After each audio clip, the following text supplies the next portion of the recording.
Hi, my name is Sarah Donaldson. I'm the Internal Environmental Compliance Coordinator with the City of Lexington. Today, I'm going to be talking about environmental compliance and internal enforcement as it relates to the MS4 permit. I'm going to be mostly talking about what we do here in the City of Lexington to comply with our permit, but I'm hoping I give you some ideas of things you might be able to implement in your own communities. Today I will be discussing the municipal operations requirements of the Small Community MS4 permit, primarily sections 2.2.6. Key topics include municipal inventory completion, the written O&M manual, employee training, and inspections of municipal facilities. Keep in mind, however, that other sections of the permit will apply to municipal projects, such as the ESC control requirements for construction projects. Unlike the Small Community MS4 permit, Lexington's requirements do not yet mandate a formal written O&M manual, but we expect this in our next permit. However, I wanted to share what we are doing because the O&M manual is a living document that may need to be updated as facilities changes occur in your communities. Last summer, we created an organized municipal inventory using an intern for most of the legwork.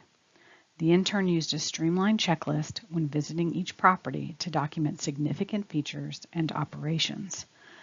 We hope this process will help us identify properties to include in our O&M manual, but also those to exclude that may have minimal potential for stormwater impact, such as a community park without a maintenance facility.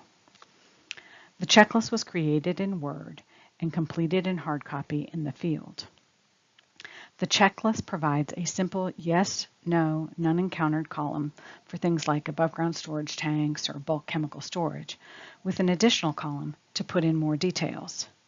This information was inserted into a roll-up inventory compilation database.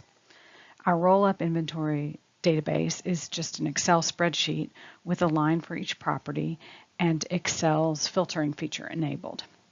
A side benefit of creating this inventory spreadsheet is that we can now easily identify, by using the filtering tool, all of our properties with certain features, like all properties with, say, diesel-powered emergency generators.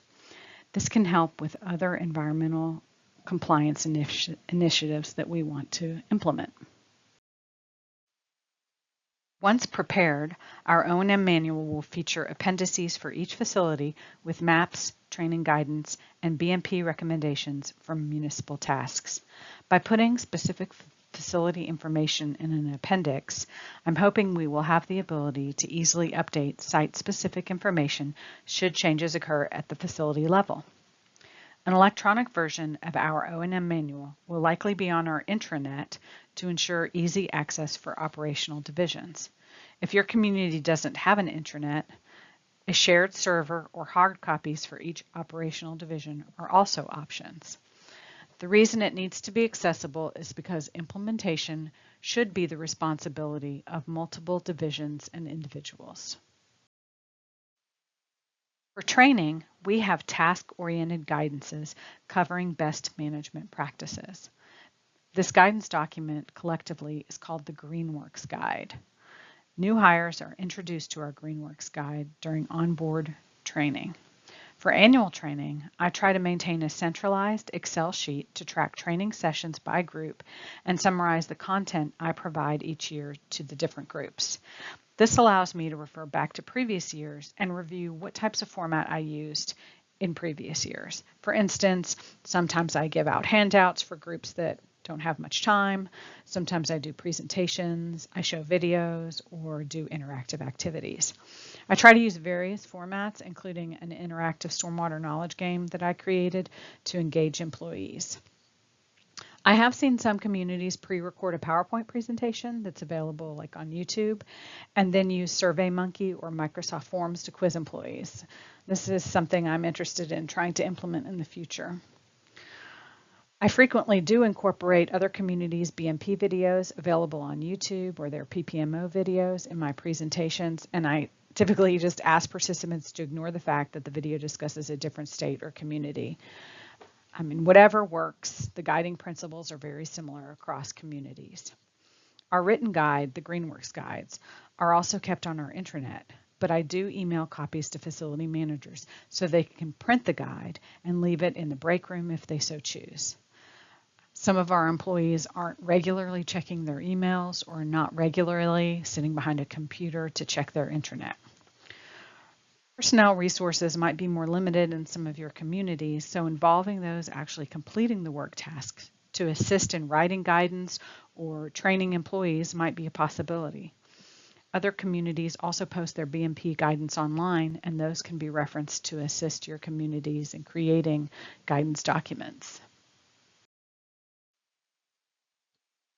Just like with a lot of our other tracking tools, we use Excel to track inspections. My spreadsheet includes information like the contact person, the date of the inspection, annual scores, and major findings.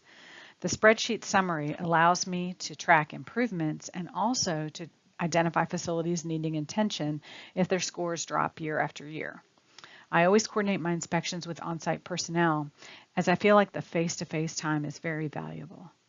I do think it is helpful to have the same person, and that's me for the City of Lexington, completing these types of inspections each year if possible for consistency. For consistency, we also use a point system, which is rolled into an overall percentage score for each facility, and I'm going to talk about that on the next slide. This slide shows an example checklist for one of our pools. This is for Castlewood Pool. I have a separate checklist for each facility that is inspected. Checklists are just created in Word and have an individualized list of scored components and a point value for each of those components. For instance, the pools are evaluated on whether the fun spray features are oriented towards the pool and not overflowing to deck drains that are routed to stormwater. But for the golf courses, they don't have pools, so I have a scoring component for the fuel tanks that are located at each golf course. The scoring system is based on the likelihood of significant stormwater impacts for each of the scored components. Items that show visible impacts, for instance, evidence of vegetation stress because of chlorinated water discharges, have a higher point value than things like closed dumpster lids. If a component becomes irrelevant or there are changes to the facility, the spreadsheet is updated. If an item is not applicable for that year, I remove the points from the total possible points. For instance, on the Castlewood scoring form, you can see I have NA by the grease container, and this is because at Castlewood we only offered prepackaged snacks this past year. Again, the checklist helps focus the inspection and create consistency year after year in how we evaluate our facilities, and therefore trends can be easily identified. After completing the inspections for an entire group, for instance, once I complete the inspection of all the pools, I create an internal memo summary page and I attach copies of the completed checklists. This summary page is sent to the supervisor, but is also provided to the applicable director of that division. Recommendations for improvements are included in the summary memo, if there are any recommendations. If there are significant issues that have a high likelihood of stormwater impacts, for instance, damaged secondary containment on an above-ground storage tank, those are called out and a follow-up call is made to each division to discuss how improvements can be made or how compliance can be achieved. Sometimes that is what triggers a capital improvement project or a stormwater-related project.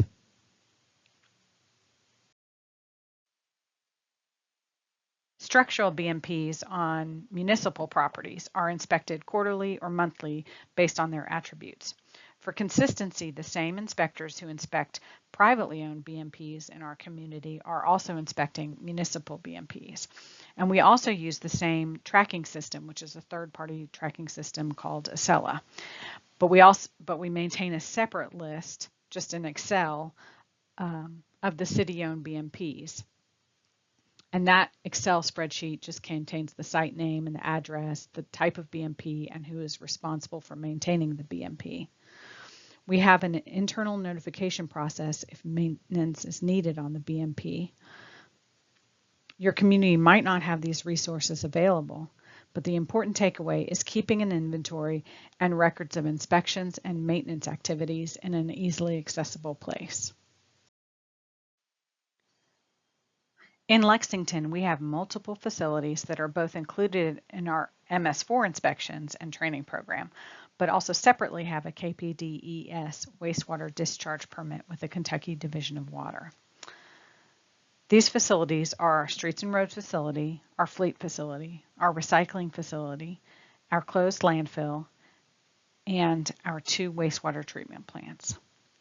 If a facility has a KPDES permit, the annual memo sent for the MS4 inspection summary mentioned on the earlier slides also includes a summary of the KPDES permit status. In Lexington, we use a third party to sample outfalls at most of our facilities, and then that third party consultant gives us the reports of the sampling activities. And then the city submits the results through the NetDMR process. You can probably also have the consultant submit your results for you, though, if you'd like. The annual training conducted as part of the MS4 permit includes a discussion on the stormwater permit and outfalls for those sites that have a permit.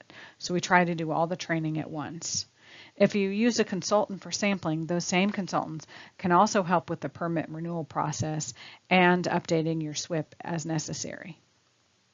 In terms of personnel responsibilities, the requirements to perform monthly inspections is the responsibility of the division here in Lexington that operates the facility. Finally, for municipal improvement and construction projects, the owner, or in our case, the municipality, is ultimately responsible for compliance. For our own capital projects, we require our contractors to follow the same guidance and the same requirements as private projects. The contractors are required to obtain the land disturbance permit, and compliance with those permits is enforced, for our case, preferably through various contracting tools. To encourage compliance, we use several different types of contractual tools. We have required ESC bonds for the dollar value of the erosion sediment control portion of the contract on larger projects.